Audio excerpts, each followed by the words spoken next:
대한민국의 거의 99.9%의 목장들은 땅이 팔리지 않는 한, 그것도 경기도에 목장하는 농가가 땅까지 팔아서 목장을 그만두면 빚을 갚을 수 있는 농가가 5% 안 될 겁니다. 그래서 지금은 자전거를 멈출 수 없어서 계속 가고 있습니다. 수많은 사람이 어떤 고통 속에서 굴러가고 있는 거네요. 그렇죠. 계속 속에서. 자, 그래서 이제 제가 던지는 게 우유를 식량 안보 차원에서 계속 국가가 유지해야 되는 사업이면 결론을 제가 말씀드릴게요. 반드시 공공이 개입을 해야 됩니다. 그 손실을 누군가는 보존해 줘야 돼요. 그렇지 않으면 악순환이 조금 더 지속될 뿐이다.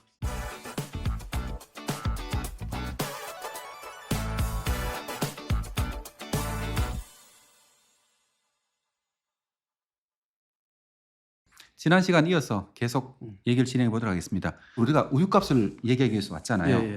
우리나라 우유값이 비쌉니까? 객관적으로요. 기준이 다를 것 같은데요. 네. 이제 우리는 지금 이제 비교 대상이 너무 많아졌죠. 어쩔 수 없이 유럽하고 그렇죠. 비교하잖아요. 외국을 너무 많이 다녀가지고. 사실 유럽이나 이게 뉴질랜드 같은 데는 예. 축산 국가라고 볼 수 있잖아요. 그죠? 그렇죠. 그러니까 그 나라에는 당연히 축산물이 쌀 수밖에 없거든요. 그러니까 이제 가격, 절대적인 수치의 가격만 보면 우리나라는 되게 비싸죠. 그렇죠. 저 이제 그 안에 그런데 들어가서 생산비라든지 수입비를 보면 또 생산자 입장에서는 비싸지 않죠. 근데 실제로 그럼 이제 유럽하고 비교하면 당연히 우리나라가 비싸고 예. 옆 나라 일본하고 비교를 해봐도 우리가 좀 비싸더라고요. 예. 뭐 넘베오 사이트를 보면 좀 이건 잘 인용하면 안 된다고 하지만은 예를 들면 일본은 58이고 우리나라는 19위더라고요. 그리고 또 프라이스타컴이라 글로벌 프라이스타컴이라고 있거든요. 예. 한국은 9위고 일본은 29위더라고요. 구이라 하는 거는 비싸다 이 말인가요? 비싼 순위로 가격 순위. 우리나라가 아홉 번째. 어. 그러니까 우리나라가 예를 들면 우유라는 거는 축산하는 국가는 당연히 싸고요. 예를 들면 개도국이나 이런 나라는 대체로 비싸거든요. 엄청 비싸죠. 네, 그리고 우리나라는 그 중간쯤에 아니면 약간 높은 축에 있는데 객관적으로 보면 그러니까 많은 국민들이 느끼기에 우유값이 비싸다고 생각하는 거죠.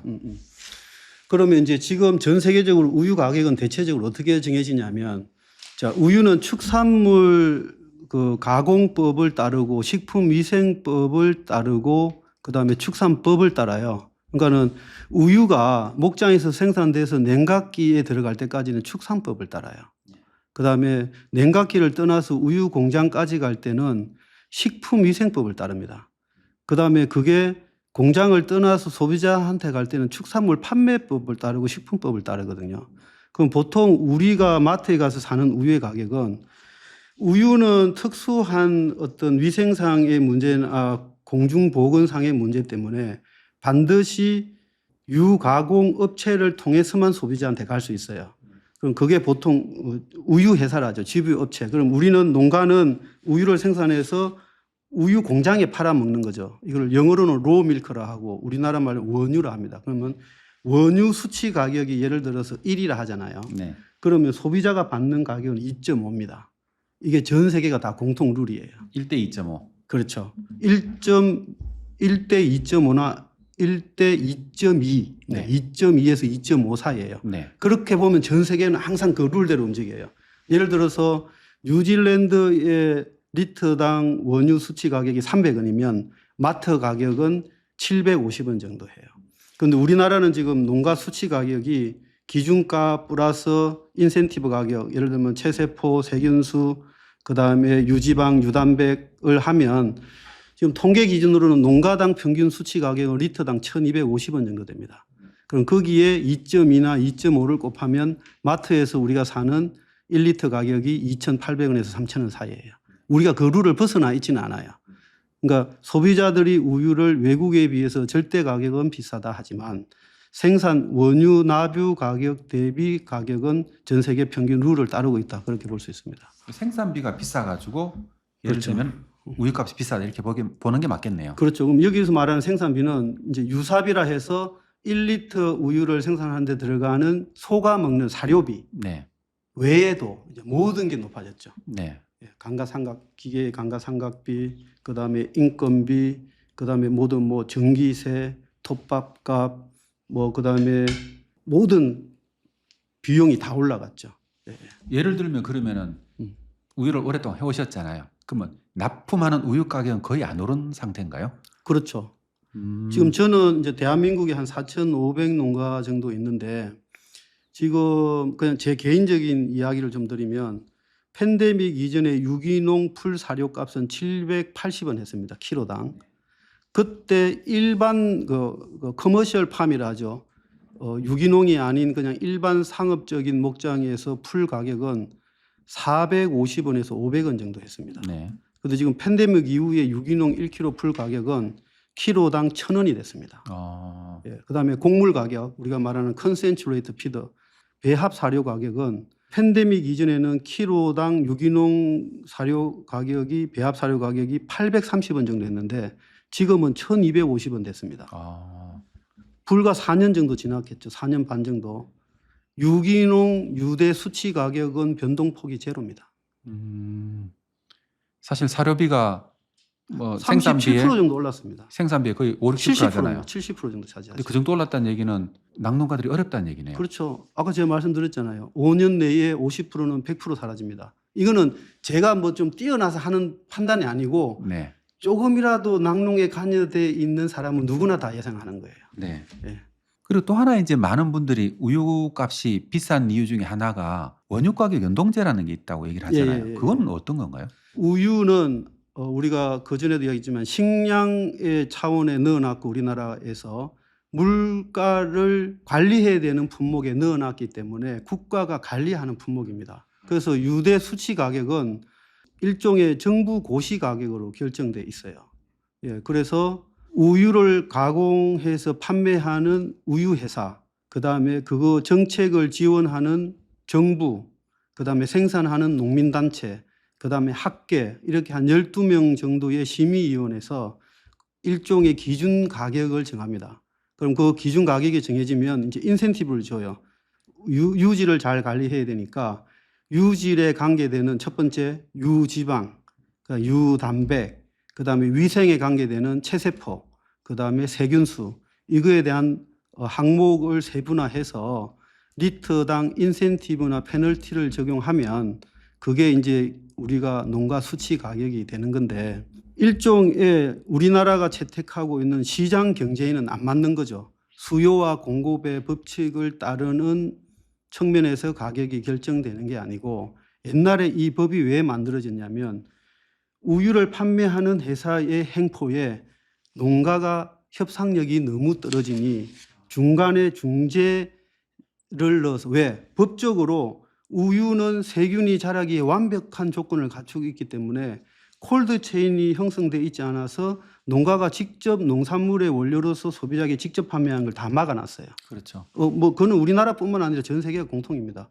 그렇기 때문에 우유를 수거해가는 회사에서 행포를 할 수 있으니 중간에 중재위원을 넣어서 만들어지는 게 이제 우유 고시 가격 뭐 위원회 이런 게 있습니다. 예, 근데 이게 시장 경제의 수요와 공급을 따르지 않으니까 정부에서는 물가 관리 품목에 넣어놨으니까 정권의 어떤 성향, 그다음에 국가의 어떤 전체적인 경제 위기에 따라서 생산비나 그다음에 수요와 공급에 따라서 가격이 못 올라가는 어떤 비탄력적인 구조 속에 있는 거예요. 그러니까 농가들의 아우성이 너무 높아지는 거죠. 그래서 이제 한 게 뭐냐면 통계청이 매년 1년 동안 물가 변동폭을 조사를 해서 2% 이상의 가격 변동폭이 생기면 여기서 가격 변동폭은 오르거나 내리거나 2% 이상 오르거나 2% 이상 내리면 오른 생산비나 변동된 생산비를 반영해서 기준 가격을 다시 책정하게 되어 있는 거죠. 그게 물가와 연동됩니다. 예, 그래서 그 매월 8월 1일 날 결정을 해요. 매년 8월 1일 날. 누구인데 유리한 제도인가요? 소비자가 유리합니까? 아니면 생산자가 유리한 거예요? 잘 정책을 모르겠네요, 하는 그것도. 사람한테만 유리하고 아무한테도 도움이 안 됩니다. 왜냐하면 우유를 판매하는 입장에서는 또 그 다음에 또 하나가 우유가 가지는 독특한 제도가 커터제라 하는 게 있거든요. 그렇죠, 커터제. 예, 커터제라 하는 거는 매일유업이나 남양유업이나 서울우유는 신선식품이기 때문에 보관 기간이 떨어지니까 내가 판매하지 못하면 전부 다 해수해 와야 되는 거예요. 그렇죠. 내가 손해를 감수해야 되니까 판매할 수 있는 영양만큼 해온 농가들의 기준 유량을 다 정해놨어요. 남대장 니는 3년 동안 짠 거를 보니까 한 평균 1톤 정도 하루에 납유했는데 니는 1톤만 짜. 그게 2002년도에 만들어졌어요, 우리나라가. 아. 직전 3년 동안 생산한 유량의 평균만큼 커트를 무상으로 다 줬어요. 이게 다른 나라에 이런 제도가 있는가요? 가장 강력하게 적용하는 나라는 캐나다 잘 하고 있습니다. 그다음에 이제 유럽 같은 경우에는 약간 조합의 자율성과 국가의 개입이 절충된 모델이 있고. 우유란 상품을 보면은 어쩔 수 없다는 생각도 들거든요. 그렇죠. 쿼터제라는 게요. 가지는 물품의 특성상 뭐 제도가 충분한 취지를 반영해서 만들어져 있죠. 그럼 예를 들어 가지고 뭐 예를 들면 1,250원을 킬로그램 납품가를 하면은 농가 입장에서는 그러면은 뭐 생산성을 높이거나 아니면 규모를 키워 가지고 생산비를 떨어뜨릴 수 있는 방법이 존재하지 않네요. 이 두 가지 제도가 쿼터 제도하고 우유 가격 정하는 제도가 이 두 가지를 동시에 딱 해버리고 나면은 그러니까 이제 욕심이 많은 박재호 입장에서는 굉장히 불합리한 제도죠. 내 노력으로 더 많은 부를 이루고 싶은데 그러니까 나는 정말로 소비자에게 어필할 수 있는 유제품을 생산할 수 있는 자신이 있는 거예요. 그렇지만 박재호는 지 우유를 팔 수 없어. 반드시 납입만 해야 돼. 그럼 어떤 현상이 벌어지냐면 나는 노력 안 해. 뭐 이래도 1,250원, 저래도 1,250원인데 뭐. 근데 내 노력으로 부를 이룰 수가 없어. 왜? 커트라는 게 꽉 묶고 있으니까. 저는 여기서 좀 제가 이제 낙농의 또 문외한이니까요. 그 1톤이랑 쿼터를 받았어요. 제가 이제 젖소를 키우면서 우유를 1톤을 짤 수 있는 쿼터를 받았어요. 예, 예. 근데 하다 보니까 예. 저희 아들도 같이 하겠다는 거예요. 음. 그래서 그러면 같이 공동 운영하면은 한 2톤 짜보자. 예. 저는 2톤 짜겠습니다 하면 국가가 예. 너는 2톤 못 짜 이렇게 얘기한다는 건가요? 아니죠. 이 커트라 하는 거는 네. 반드시 중앙 집권적인 단독 시스템일 때만 그 능력을 발휘해요. 중앙 집권에 독립된 기구가 강력한 파워를 가지고 있을 때만 수요와 공급과 소비를 조절할 수 있는 능력이 있는데 우리나라가 그 취지로 시작을 했는데 이게 와해돼 버렸어요. 뭐냐면 지금 우리나라 농민이나 국민들은 커트가 있다고 생각하는데 사실은 커트가 없는 나라예요. 뭐냐면 서울우유는 서울우유 커트 따로 있고 매일유업은 매일유업 커트가 따로 있고 남양은 남양유 커트가 따로 있고 진흥에는 진흥의 커트가 따로 있어요. 이 말이 뭔 말이냐면 사실은 매일유업이 팔 수 있는 만큼 커트를 정해준 거예요. 농가들한테. 그 서울우유는 서울우유대요. 그러면 이제 박재우 아들이 목장을 하고 싶잖아요. 그러면 이미 기존에 누군가가 가지고 있는 커트를 사와야 돼요. 원래는 이게 어떻게 적용해야 되냐면, 자, 우리나라가 커트를 200만 톤을 가지고 있어, 연간. 네. 그 우리나라 전체가. 그러면 중앙기구에서, 올해는, 소비가 잘 안 될 것 같아. 그러면 박재우가 어떤 일이 터져서 목장을 그만두고 커트 1톤이 시중에 나왔어. 그러면 중앙기구가 매입을 해야 돼. 그렇게 해서 판매되지 않을 것 같고 더 이상 소비가 늘어나지 않을 것 같으면 이 1톤을 소멸시켜야 돼. 근데 지금은 우리가 어떻게 됐냐면 국가는 개입하지 않고 유업체가 정해놓은 커트 내에서 목장끼리 그냥 자유거래하게 해놨어. 소멸도, 그러니까 수요 조절도 안 되고 공급 조절도 안 되고 소비 조절도 안 돼, 이게. 그럼 어쨌든 우유 회사는 그만큼 무조건 구입해 가야 되잖아요. 그렇죠. 우유 회사도 억울한 거지. 네. 국가에서 어느 정도 개입을 해서 커트를 그래도 만들어 놨기 때문에. 우유 회사는 가져가서 만약에 못 팔게 되면 손실이지. 어차피 그걸로 치즈를 만들어도 예. 뭐. 근데 박재훈은 비쌀 2톤 짜고 테니까. 싶어. 그러면 누군가가 그만두는 목장 나올 때까지 기다리다가 그걸 사와야 돼. 네. 근데 국가 입장에서는 1톤이라 하는 우유가 더 이상 소지되지 않을 것 같으면 누군가 1톤을 못하게 저가 가지고 있어야 돼. 사실 이제 학령 인구가 줄어든다 그러잖아요. 인구도 줄어들고 하면서 우유 소비량이 전반적으로 조금씩 줄고 있지 않나요, 우리나라가? 많이 줄고 있죠. 그러면 쿼터는 계속 줄여 나가야 되잖아요. 그렇죠. 근데 그 조절 기구가 없잖아요. 그럼 농가들은 그럼 이게 어떤 문제가 생겨요? 그 현장에서는. 자, 봐봐요. 우유는 연간 200만 톤이 생산돼. 커트가 200만 톤의 기준이 있어요. 네. 근데 소비는 190만 톤밖에 안 돼. 근데 커트는 계속 200만 톤이야. 네. 그 누군가는 나는 200만 톤 생산하면 니는 사가야 돼. 계약했기 때문에. 그럼 그 손실을 그러면 유업체가 안아야 되는 거고. 유업체도 안고 농민도 안고 그런 거지. 그러면 이제 배째라는 회사가 하나 나오는 거죠. A라는 회사가 야, 우린 도저히 못 팔겠으니까 우리 해운 농가는 전부 다 커트 30% 감축. 쿼터가 있음에도 불구하고. 그렇지. 근데 목장 입장에서는 내 개인의 재산을 부당으로 갈취해 간 건 똑같은 거. 나는 돈 주고 커트 다 샀는데. 커터 지금 서울우유는 우유 1kg를 생산하기 위해서 권리금으로 사는 커터 가격이 현재 기준으로 73만 원이에요. 매일우유, 남양우유, 그다음에 진흥회 같은 경우는 50몇만 원이에요. 그럼 1톤을 짜려면 5억을 주고 나는 샀어. 근데 30% 줄이래. 그럼 1억 5천을 뺏어간 거야 이거는. 쿼터 1톤을 누구에게 5억 주고 사는 겁니까? 지금 그러니까 그만두는 농가한테. 농가한테 이 농가가 응. 1억을 지불하는 겁니까? 그렇지. 농가끼리 거래되게 그럼 돼 있어. 농가가 1억을 받으면서 그래 내 쿼터를 너에게 줄게. 그렇지. 그 권한이 그 문서화되어 있습니까? 아니면 그냥 그건 개인간이 그래요. 압수하는 건가요? 누구도 개입하지 않아. 그러니까 압수하면서 5억 받고 실제로 그 거래는 누가 시키냐? 중간에 소장사가 다 시켜. 국가가 매입을 해서 수요와 공급을 예측해서 소멸하거나 다시 캐나다는 옥션을 통해서 경매를 통해서 사고 싶은 사람한테 1kg씩 이렇게 나눠줘요. 유지방 1kg씩. 그런데 우리나라는 중앙기구가 그 기능을 상실해 버렸어.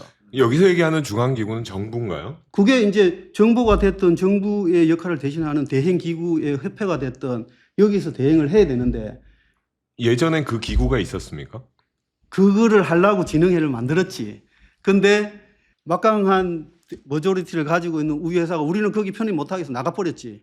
그러니까 또 남아있는 큰 회사들이 그럼 우리도 못해. 그러니까 자체적으로 다 한 거야. 근데 누구도 책임지기 싫어. 그러니까 커터는 존재하는데 커터의 거래는 너가 알아서 해라. 그럼 예를 들면 서울우유 아니면 매일유업이에요. 그러면 쿼터라는 게 얼마씩 이 쿼터라는 걸 있을 거 아니에요, 여기도 그죠? 이거 30% 줄였습니다. 예. 이걸 어떻게 그럼 이걸 다 할당을 하고 구매해가고 해요? 그럼 이제 저 마음대로 하는 거죠. 그럼 그래도 약간의 기준을 정하겠지. 최근 3개월간 나뷰량을 기준으로 한다. 자, 이제 농업을 한번 해볼게요. 농업. 박재우, 너는 최근 3년간 배추를 출하한 걸 보니까 3,000포기 했네. 너는 3,000포기만 해. 근데 이 커트를 누가 정해줬어? 배추를 사가는 도매상이 해준 거야. 그럼 네가 6,000포기 하고 싶으면 남제작이 3,000포기를 그만두는 거 사야만 돼. 근데 그래도 6,000포기를 하는 거는 그대로 존재하잖아요. 6,000포기를 했으면 누가 사줘야 되잖아요, 그걸 가지고. 근데 이제 내가 수집상이야. 근데 내가 해봤더니 5,000포기밖에 못 팔겠어. 그러니까 야, 우리 그냥 1,000포기 없앨 거야. 저는 그런 상황에 대해서는 어렴풋이 이해가 가는데 그러면은 쿼터 가격이라는 게 가치가 떨어질 수밖에 없잖아요. 계속 떨어져야 아니죠. 되잖아요. 커트를 소멸한다 할수록 커트 가격이 올라가는 거야. 왜냐하면 자 30억 아꼈어. 그럼 내 소득이 30% 날아갔잖아. 근데 나는 소를 더 넣어가지고 소득을 보존하고 싶으면 커트를 사는 거야. 커트는 희한하게 또 수요와 공급 법칙을 따라요. 우유가 남아돌 때는 커트 값이 떨어지고 우유를 집유해가는 사람들이 안 해갔다 하면 더 내고 싶은 사람이니까 커트를 구입을 와 이렇게 늘어나는 거야. 눈에 보이지 않는 권리금인데. 저는 또 하나 이제 그러면 아까 전에 처음 질문 다시 돌아가서 예를 들면은 낙농가는 생산해도 소득이 크지 않다 아니면은 뭐 적자는 아닐 테고 그럼 왜 쿼터를 늘리려는 거죠? 쿼터를 늘릴 이유가 없잖아요. 소비자가는 안 올라가고 예를 들면은 이 뭐라고 생산량이 계속 올라가는 상황이잖아요.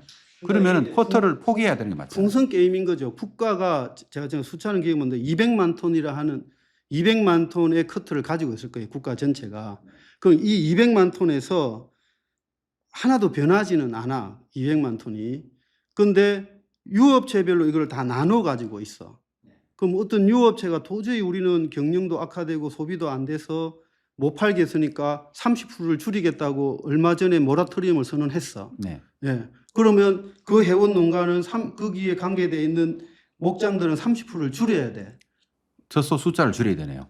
그건 지가 알아서 알리지. 소를 숫자를 줄이든 뭐 우유를 덜 짜든 사료를 덜 주든 그건 자기가 알아서 할 일인데 어쨌든 난 1톤 가져가야 되는 목장에 700kg밖에 안 가져가.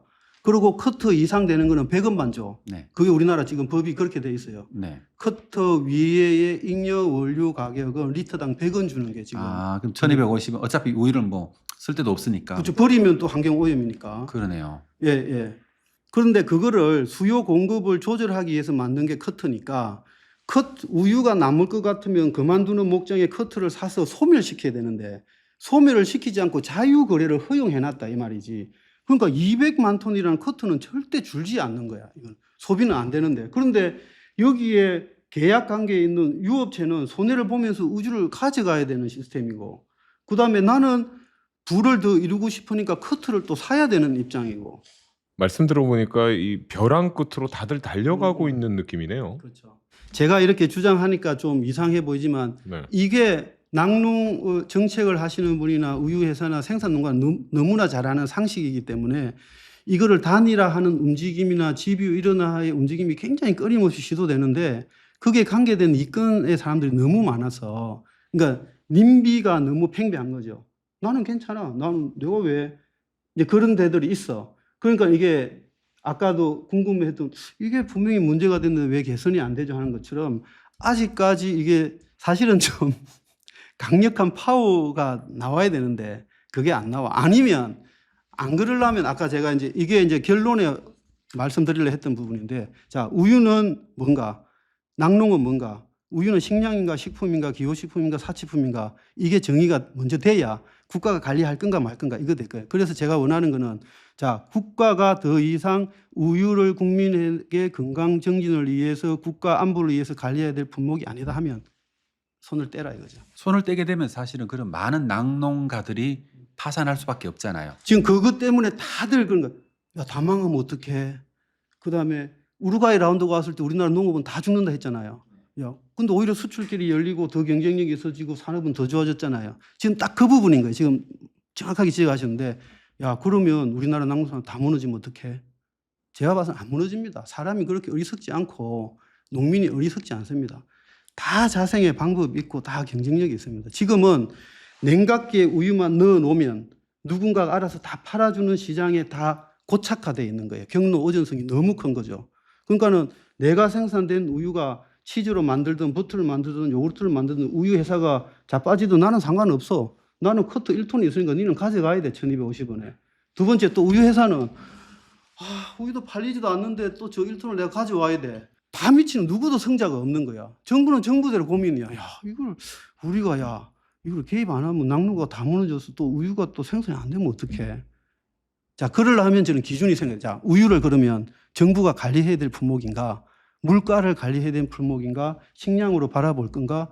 그냥 비타 500처럼 뭐 먹어도 되고 안 먹어도 되는 품목인가? 그걸 빨리 정하자 이거죠. 만약에 국가 식량이다 이거는 안보에 직결돼 있다. 우리가 꼭 지켜야 된다 하면 이제는 100년 대계, 200년 대계가 나와서 아무리 아파도 짚고 넘어가야 될 건 짚고 넘어가야 되죠. 물론 그 시대에 요구하는 거에 맞게 적정 기술로서 적정 제도로서. 그런데 지금은 어쨌든 국민 건강 정진을 위해서 낙농을 진흥할 때 만들어진 그 제도의 큰 틀이 변하지 않고 있고 아직도 국민을 계도해 줘야 될 어리석은 집단으로 보고 협상력이 없는 어리석은 국민으로 보고 있고.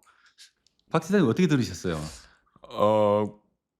어려운 주제죠 이것도. 네, 어려운 주제인데 그 원장님 말씀대로 결국에는 이제 본질적으로 이게 진짜 우리나라의 안보 식량으로서 존재해야 되는가에 대한 거대한 담론에 대한 어떤 결론은 나와야 될 것 같고 하지만 그러니까 이게 식량이든 뭐 식품이든 혹은 농산물이든 우리 정도 되면 사실 이제 시장 경제 논리로 풀어야 될 시기가 오지 않았나. 저는 그거를 몰아가기 위해서 이렇게 이야기하고 있는 거예요. 네, 저는 근데- 이제 그런 결론이 가실 것 같은데 네. 저는 고민은 이거거든요. 네. 만약에 지금에 있는 형상이 있잖아요. 지금 예, 상태를 바꾸는 거잖아요. 그죠? 예. 바꾸면은 소비자들은 이걸 걱정할 것 같아요. 그러면 우유값이 올라갑니까? 내려갑니까? 아니죠. 그거는 보이지 않는 손에 의해서 100% 조절됩니다. 자, 봐봐요. 다른 농산물 저는 잘 몰라요. 그렇지만 제가 볼 때는 낙농가만큼 편한 직업이 이 세상에 존재하지 않습니다. 왜냐하면 우리 어머니는 시골에서 고추 농사 100평 정도 짓는 우리 어머니는 모종을 살 때부터 어떻게 팔지에 대한 고민을 하고 모종을 사요. 네. 이거는 까리 고추는 부산에 있는 이모한테 팔고 그다음에 고춧가루로 만들 고추는 빻아가지고 저 우리 며느리 주고 유통 판매까지 생각하고 합니다. 아무리 작은 농업을 하는 사람도. 그렇지만 낙농가는 집유 탱크에 넣으면 끝이에요. 그렇기 때문에 낙농가만큼 제가 낙농가들한테 욕 들을 수 있는데 낙농가만큼 우유를 고민 없이 생산하는 그런 농업은 없습니다. 왜? 냉각기 안에 넣어놓으면 다 팔아주거든요. 그러니까 내 우유를 그냥 유지방, 유단백, 체세포 세균수 몇십 원 더 받으려고 유질 개선하는 거 외에는 소비자에게 이 우유를 어떻게 공급할까에 대한 고민이 없습니다. 사실은. 굉장히 수동적인 시장에 익숙해져 있죠. 그렇지만 정부가 이제 손을 떼고 유업체가 죽으면 농민이 죽고 농민이 없으면 유업체도 죽고 소비자가 안 사주면 죽는 이 구조가 그렇게 우리 인간이 어리석고 그렇게 뭐 바보 아닙니다. 처음에는 좀 불협화음이 있겠지만 100% 저는 보이지 않는 손에 의해서 자동 조절될 거고, 유럽이 돼지 한 마리가 시장에 출하하는 돼지가 30마리, 35마리가 되는 이유는 그렇게 하지 않으면 생존하지 못하기 때문에 그런 거지. 걔들이 돼지를 사랑하고 우리는 돼지를 잘 키우는 사명감을 태어나서 그런 거 아니에요. 농가가 생존하고 유업체가 생존하고 국민이 생존하기 위해서는 보이지 않는 손에 의해서 100% 조절될 수 있는 그런 수준이 되는 우리는 나라가 됐다고 생각합니다, 저는. 그래서 처음에 굉장히 어렵고 피 터지는 고난의 시기를 겪지 않으려고 다들 변화를 안 주는 거예요. 제가 정책을 하는 사람이라도 기존의 체제를 무너뜨리는 거는 새로운 걸 가는 쉽지 건 않죠. 쉽지 않죠. 쉽지 않은 결정일 쉽지 것 않죠. 같네요. 그렇지만 결론은 있습니다. 누군가 손대야 됩니다. 아니면 그냥 놔두든지. 저는 이제 이 질문을 한번 드려보고 싶거든요. 그럼 만약에 이제 시장에 맡긴다 하면은 우유라는 상품이 뭐 신선 채소랑 비슷하잖아요. 바로 시장에 안 팔리면은 바로 상품 가치 그렇죠, 확 떨어지는 그렇죠. 거니까. 예. 그러면 우유는 더 심한 케이스인데 예. 예를 들면은 그랬을 경우에 이제 농가의 협상력이 떨어지게 되잖아요. 가격 결정을 어떻게 하는 게 맞을까요? 아니죠. 또 자꾸 이제 정책을 입장에서 질문을 하는 거예요. 가만 놔두면 다 정리된다니까요. 안 죽습니다, 사람이 쉽게. 우유를 찾는 소비자가 있으면 당연히 농가도 노력할 테고요. 우유 회사도 저거 돈 되겠나 하면 노력합니다. 근데 지금은 냉장고에 코끼리를 억지로 넣으려 하니까 다 힘든 거예요. 그러니까 제가 말씀드리는 거는 이 제도가 나쁘다 좋다 이게 아니에요. 천편일률적인 획일적인 제도를 제가 싫어하는 거예요. 예. 다양성이 인정돼야 되는데, 예. 예를 들면 그러면 전국의 모든 우유 농가를 동시에 제도를 바꾸기는 어려울 테고. 아니죠. 다른 채널도 많이 열어주는 거죠. 자, 이제 한 번 더 예를 들어 볼게요. 배 선주예요. 오징어를 잡았어요. 오징어 직접 팔면 불법입니까? 아닙니까? 아니죠. 그 오징어는 우유보다 더 빨리 상해요? 안 상해요? 뭐 하여튼 비슷하게 빨리 상하죠. 그죠? 근데 왜 우유는 우유 공장을 통해서만 판매할 수 있어요? 또 위생 기준을 또 지켜야 되잖아요. 그렇죠. 네. 근데 왜 그거 차별되고 하냐? 식중독의 조사를 해보면요. 채소에 걸리는 식중독 비율이 훨씬 높습니다. 축산물이나 우유나 이것보다. 근데 채소는 우리 엄마가 농사진 상추는 왜 다라이에 앉혀놓고 이 시장 앉아서 팔아도 안 잡아가요? 옛날에는 우유의 콜드체인이 일반 농민이 하기에 너무 인프라가 안 돼 있어서 막아놨다 하면 지금은 우유 회사를 없애자 하는 게 아니라 그렇지 않은 판매 루트도 늘어줘서 각자의 경쟁력을 높이고, 그러면 내 우유 내가 팔려면 어떻게 하겠습니까? 판매하지 못하는 농업은 존재할 수가 없습니다. 지금 사회. 왜냐하면 5,200만 명이 먹는 우유를 4,000명이 생산한다 이거예요. 그럼 이 4,000명이 어쨌든 내 자식 학교도 보내야 되고 부모님 요양원에도 보내야 되고 차도 사야 되면 어떻게 해서든 소비자한테 어필하는 방법을 찾는다니까요. 근데 지금은 냉각기에 넣어놓으면 끝인데 농민이 왜 노력을 하며, 그다음에 우유 회사는 대한민국의 젖소 40만 두가 똑같은 홀스타인인데 차별화가 어디 있습니까? 품종이 단일 품종인데. 네. 사실 이제 이런 것도 있잖아요. 우리나라 우유 작업률이 44%라고 예, 하거든요. 44%, 45%. 근데 실제로는 굉장히 낮고, 그렇죠. 이것도 신선 우유로 대부분 가잖아요. 우유 시장은 유제품 시장으로 많이 넘어갔잖아요. 치즈 쪽으로. 그래서 우리끼리 하는 이야기가 우유는 더 이상 마시지 않고 먹는다 표현을 쓰죠. 그렇죠. 근데 우리나라의 우유 산업은 일방적으로 홀스타인, 저 신선 우유로 먹기 좋은 품종으로 집중되어 있고, 그러다 보니까 어떻게 보면은 산업 구조가 이제 소비 구조하고 잘 안 맞는 것도 좀 느껴지거든요. 이런 것도 영향이 미치나 모르겠어요.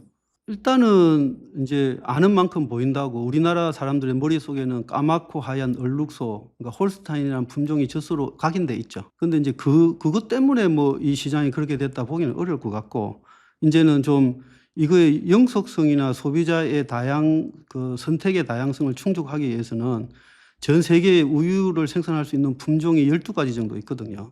그러면 그거에 대해서 누구든지 원하는 품종을 키울 수 있고, 또 소비자들이 원하면 예를 들면 건지 우유, 뭐 브라운 스위스 우유, 쇼톤 우유, 뭐 저지 우유 이런 것도 있다 하는 걸 노출시켜서 색다른 걸 먹어볼까 하는 그런 게 접근이 가능하다면 지속성은 조금 더 길어질 수 있죠. 근데 지금은 4,500에서 5,000개 되는 농가가 키우는 40만 두는 한 1,000마리 정도의 저지종을 빼고는 다 홀스타인밖에 없기 때문에 제품의 다양성도 있을 수 없고. 홀스타인이 그 정도의 마켓시어라고 그러면 좀 이상한가요? 그럼 홀스타인이 전부 다인 이유는 유량이 많아서 그런 건가요? 그렇죠. 국민 건강 정진을 위해서 모든 국민에게 충분한 우유를 먹여야 되겠다. 가장 많이 나오는 품종이라서. 그래서 야, 소 한 마리당 우유 최고 많이 나는 품종이 뭐야? 그랬더니 홀스타인인 거죠. 또 실제로 한 3억 5천만 마리 정도 되는 전 세계 젖소 품종 중에 홀스타인 파퓰레이션이 최고 많습니다. 야, 이게 우리가 긴 시간 동안 얘기를 나눴는데 저는 이 얘기를 하면서 아마 어떻게 보면 이 솔루션을 듣고 제가 최소한 이해할 수 있겠다는 느낌이 들었는데 토론을 하고 나니까 한번 말씀을 깊게도 한번 들어보니까 야, 이것도 쉬운 문제는 아니겠구나. 이런 생각이 많이 들거든요. 또 제가 정책을 하는 사람 입장에 만약에 그쪽 입장을 바꿔놓는다 하더라도 이걸 그럼 쉽게 이 시스템을 해체할 수 있을 거냐. 그리고 시장에 맡길 수 있을 거냐. 이것도 굉장히 좀 쉽지 않은 문제 같고. 그래서 사실은 좀 차근차근하게 접근하면 사실은 좀 이해는 편할 텐데 우유 가격을 왜 기준 가격을 정했을까? 예. 그거는 우유 회사하고 농가가 다이렉트로 붙으면 협상력이 떨어질 것 같아서 우리가 중재를 한다. 그럼 여기서는 서울우유나 매일유업이나 구입 가격이 똑같습니까? 똑같죠. 어.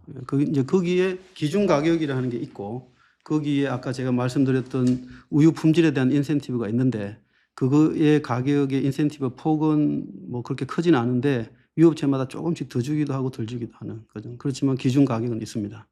그러니까 한 가지 물어보고 싶은 게 있습니다. 어쨌든 농업은 이제 노령화라는 큰 주제로부터 이제 우리가 벗어날 수가 없고 이제 젊은 층이 유입되는 뭐 속도라든지 젊은 층이 와서 뭐 하는 것들도 사실은 좀 어렵고 근데 낙농은 어떻습니까? 그러니까 미래 세대, 그러니까 지금 현재 세대가 미래 세대로 전환되는 과정이 순탄합니까?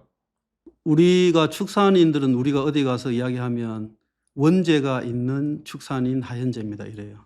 냄새, 악취, 분뇨 때문에 원재가 있어서 농촌 공간 구조 정비 제1순위가 축산농가거든요. 그렇죠. 예, 그래서 가축, 사육, 제한 구역이라 하는 조례를 지자체마다 다 가지고 있어서 결론을 말씀드리면 대한민국에서 신규 축산 허가는 제로입니다. 그 다음에 낙농 지금 약 40만 두의 젖소를 4,500농가가 키운다 하면 목장당 한 83두 정도 키우고 목장당 평균 차기두 수는 43두 정도 되는데 그 정도 규모는 첫 번째 허가도 안 나고 두 번째 그 정도 규모를 시작하려 하면 한 30억에서 40억 있어야 됩니다. 예. 그럼에도 불구하고 우유는 목장당 한 1.1톤 정도 우유 회사에 판매를 하는데 소 한 마리의 평균 유량이 하루에 35kg를 생산하지 못하면 그러니까 1년 365일 젖단다고 봤을 때 50마리를 착유하면 50마리가 단 한 마리도 외에 없이 평균 35kg가 나지 않으면 지금 원료 가격, 생산비, 고정비 대비 수익은 제로입니다. 그러니까 평균 유량 35kg인 집이 지금 우리나라 사회 구조에서 수익은 제로입니다. 근데 그 35kg라는 기준을 대부분의 농가가 다 넘어서는가요? 그거를 넘어서는 농가를 실제로 그러니까 현장에 있는 데이터로 있는 그대로 조사한다 하면 제 짐작으로는 8% 안 될 것 같습니다. 그러면 90% 정도는 계속 빚지고 있습니다. 저 이런 얘기도 들었거든요. 예를 들면 축산 농가가 젖소 농가들, 낙농가가 그만두고 싶어도 빚이 너무 많이 걸려 있어가지고 그렇죠. 그만두지도 못한다 이런 얘기도 있더라고요. 최근에 안성 팜랜드에서 전국 대회 젖소 품평회를 했는데 제가 오랫동안 알고 지내던 목장 사장님이 어디 서울에 회사 다니는 사람처럼 말끔하게 입고 오셨어요. 평소에 보던 모습이 아니에요. 그래서 내가 사장님 목장 그만두셨어요. 그랬더니 어제 아침에 딱 7마리 차기하고 그만뒀대요. 37년 목장 하셨대요. 근데 그분은 엄청 행복하신 거야. 빚도 다 정리했고 열심히 해서 애들도 다 잘 돼가지고 서울에서 좋은 직장 잡았대요. 그래서 자기는 목장을 정리하고 빚을 정리하고 돈이 좀 남았대. 그래서 자기는 후회는 없대요. 네. 근데 지금 말씀하신 대로 대한민국의 거의 99.9%의 목장들은 땅이 팔리지 않는 한, 그것도 경기도에 목장하는 농가가 땅까지 팔아서 목장을 그만두면 빚을 갚을 수 있는 농가가 5% 안 될 겁니다, 아마. 그래서 지금은 자전거를 멈출 수 없어서 계속 가고 있습니다. 어떻게 보면 좀 이런 표현이 적절치 않은데 수많은 사람이 어떤 고통 속에서 굴러가고 있는 거네요. 그렇죠. 계속 속에서. 자, 그래서 이제 제가 던지는 게 자, 계속 똑같은 말의 방법인데 우유를 식량 안보 차원에서 계속 국가가 유지해야 되는 사업이면 결론을 제가 말씀드릴게요. 반드시 공공이 개입을 해야 됩니다. 그 손실을 누군가는 보존해 줘야 돼요. 소비자는 비싼 우유를 사 먹기 싫고 생산 농가는 자꾸 농림부는 농업을 잘해서 부자 농민 되라 하는데 물가는 누르고 있고 우유의 수치 가격은 제한해 놨으면 모두가 지는 게임에서 이 게임이 밤을 지샐 수가 없잖아요. 그러면 누군가가 공공재원이 들어와야 되는데 이 공공재원이 들어가야 되는 판단 기준은 이게 국가 안보를 위해서 가져가야 되는가에 대한 깊은 고민이 있어야 된다. 그렇지 않으면 악순환이 조금 더 지속될 뿐이다. 사실 저도 이제 이런 사정을 조금 아니까 어떤 댓글에 달리는 분 있잖아요. 어떤 인터넷 사이트 같은 데 가보면은 이게 우리나라 우유값이 너무 비싸다고 하면서 소비자들이 이제 지금 폴란드산 그 살균 우유 있잖아요. 이거에 대해서 많이 좀 이렇게 구매를 하자 뭐 이런 얘기도 하고 있고 오히려 외국산 살균 우유가 더 고소하고 맛있더라 뭐 이런 얘기도 하고 이런 걸 보면서 야, 이 문제가 쉽게 풀리긴 어렵겠구나 이런 생각도 많이 들었거든요. 그렇죠. 이제는 더 이상 우리가 한우를 애국심에 기대어서 팔 수 없습니다. 소비자한테 충분히 어필할 수 있는 항목을 가져야 되지. 대한민국 대한우유 이거는 철진한 이야기입니다. 제가 봐서는. 그게 지속 가능하게 못 만듭니다. 절대로. 여러분 어떻게 들으셨습니까? 우유 얘기도 들어보니까 아 이것도 쉽지 않구나 하는 거 많이 느끼셨죠? 우리가 하는 얘기가 무슨 이게 정답이다라는 건 아니고요. 아 우리가 직면하고 있는 문제가 이런 것이다. 모든 사람들이 다 힘들게 노력하고 있고 누가 뭐 크게 이득을 보거나 아니면 비리를 저질러가 이런 문제가 발생하는 게 아니다. 모든 게 구조적인 한계에 부딪혀 있고 또 농업 자체가 전환기에 있는데 우리가 이걸 어떻게 새롭게 만들어 갈 거냐 하는 게 지금부터 본격적으로 논의를 시작해야 될 때가 아닌가 생각합니다. 아마 여러분들 각자 다 생각들이 있으시겠죠? 댓글로 좀 많이 남겨주시고요. 좋아요도 좀 클릭 부탁드립니다. 다음에 또 재밌는 주제로 찾아뵙겠습니다.